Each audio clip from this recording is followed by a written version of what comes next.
wabarakatuh. Shalom, namo budaya, salam kebajikan, dan salam sejahtera bagi kita semua.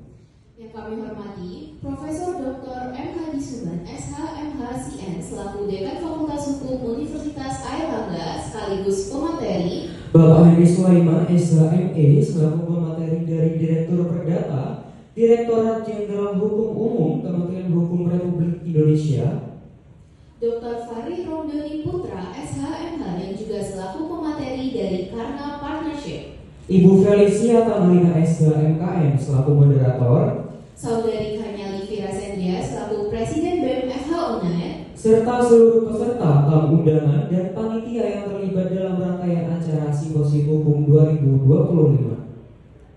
Selamat datang di acara Simposium Hukum 2025 dengan tema Menyongsong Arah Baru Hukum Kepailitan Indonesia.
Shalom, Om Swastiastu, Namo Buddhaya, dan salam kebajikan.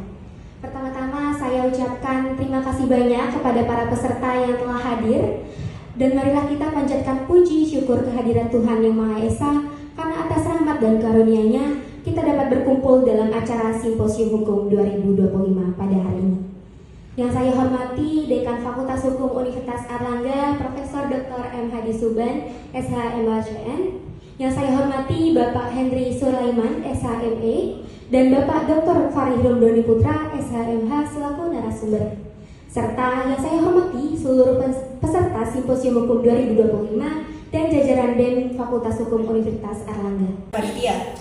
Pertama-tama saya ingin mengucapkan terima kasih dan apresiasi yang sebesar-besarnya kepada para panitia yang sudah mengusahakan sedemikian rupa hingga akhirnya Simposium Hukum dapat terlaksana hari ini. Terima kasih juga saya ucapkan kepada moderator dan juga para pemateri yang telah meluangkan waktunya untuk berbagi insight baru pada kita hari ini. Dalam pelaksanaan Simposium Hukum 2025 dengan tema Menyongsong Arah Baru Hukum Kepailitan Indonesia yang dilaksanakan oleh Departemen Akademik dan juga Pengembangan Prestasi BEM FH UNAIR besar harapan yang ada di layar di depan.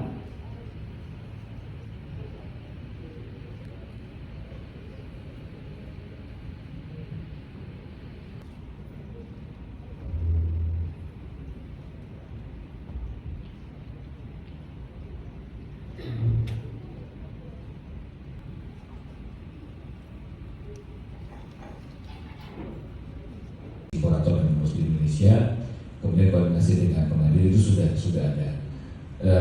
Yang kami lihat adalah poin terakhir itu tentang arah kebijakan. Tadi Prof. Hadi sudah menceritakan sudah 21 tahun tepatnya undang-undang kita berlaku sejak tahun ini, atau politik hukum dari 37/2004 itu pro kepada kreditur, artinya memudahkan kreditur untuk membayarkan kreditur secara mudahnya seperti itu. Kenapa? Karena yang 1998 yang hanya dirubah lagi, dan sekarang ya dia hanya 3. Dan dari yang terakhir itu sampai sekarang ini belum ada perubahan. Apakah begitu? Sudah ada upaya perubahan itu sudah dilakukan 5 tahun lalu. Jadi tahun depan itu ada tahun ke-6, Prof. Ya, kita masih going concern seperti itu. Itu hambatan-hambatannya dalam keberhasilan lintas batas. Lanjut. Nah, tadi mungkin sudah disinggung sedikit sama Bapak Henry. Apa sih prinsip-prinsip hukum cross border insolvency? Indonesia di Singapura nggak berlaku, di Amerika nggak berlaku, di Eropa nggak berlaku, di semua negara nggak berlaku, hanya berlaku di Indonesia. Dan izin proses kami tidak punya independensi. Ya, memang bahasa yang dinarasikan dalam undang-undang itu harus dipilotkan, seolah-olah kita tidak punya pilihan. Ini memang hukum acara di undang-undang kepilitan itu dan PKPU itu rigid, ya, terukur dan 1, 2, 3. Baik, terima kasih banyak apanya, Prof. Hadi. Akan saya pandu 1, 2, 3. 1, 2, 3. Terima kasih banyak Pak Henry. 1, 2, 3. 1, 2, 3. Terima kasih Bapak Fari dan juga 3. 1, 2, 3.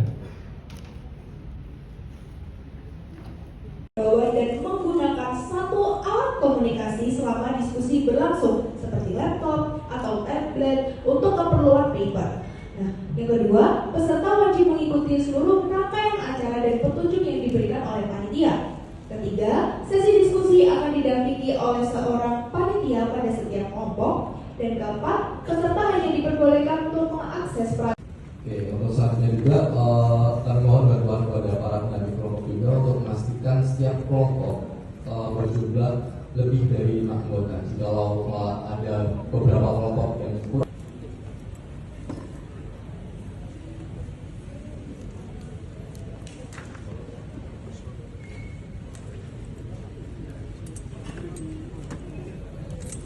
Beliau akan menilai paper teman-teman sekalian dari tempat beliau sendiri.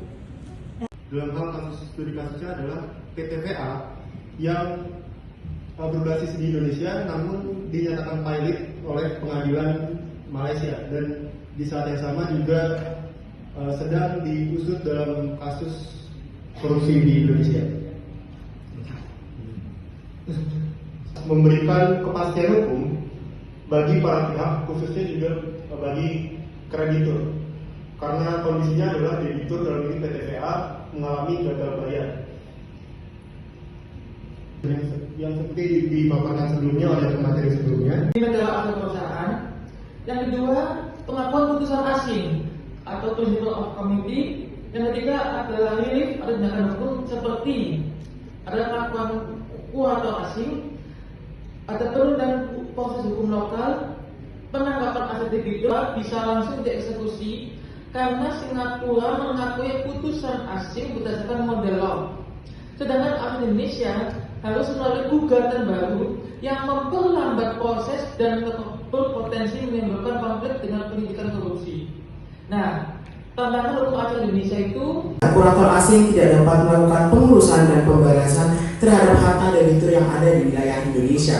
Untuk poin berikutnya yaitu prosedur dan kesimpulan akan dijelaskan oleh tantangan utama yaitu tidak diakuinya putusan pilot asing. Sebagaimana kita ketahui tidak diakuinya putusan pilot asing sesuai dalam Undang-Undang Nomor 37 Tahun 2004 tentang kepilotan dan penundaan kewajiban pembayaran utang.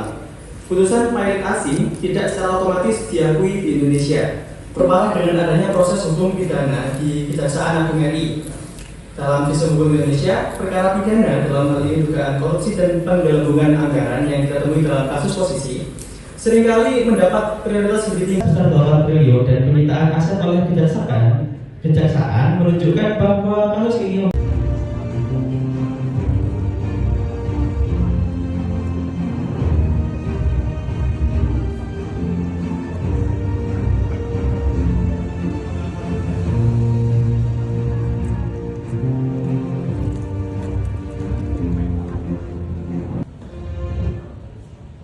Oke, langsung